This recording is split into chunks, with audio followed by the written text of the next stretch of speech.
Yeah, so we previously already published this year that we found in the PRADO trial a pathologic response rate of 72% and a major pathologic response rate of 61%. So this is comparable to what we found in our previous OpACIN-neo trial. We also published the relapse-free survival results of the PRADO trial, where we found an relapse-free survival of an event-free survival of 80% after 2 years.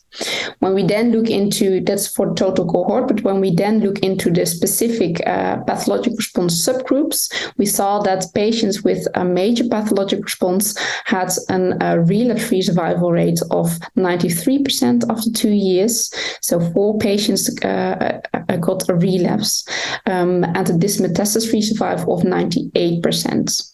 And based on this data, we concluded that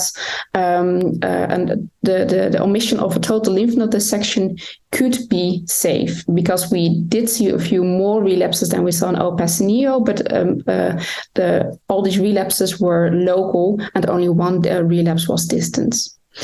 For the patients with a partial pathologic response, we found that the relapse-free survival rate was lower, only 64% after 2 years, and also the dismetastasis-free survival was 64%. And we are still investigating why this patient population is different to what we saw before in our OpACIN-neo trial. There we saw that the patients with a partial response also have a very good relapse-free survival. But based on this data, we are now treating our following patients in our next trials also with adjuvant therapy.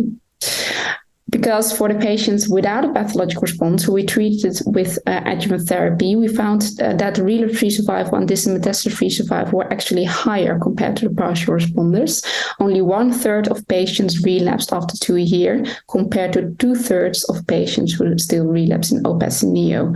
So the addition of adjuvant therapy can improve the 2-year relapse-free survival after non-response to the neoadjuvant immunotherapy.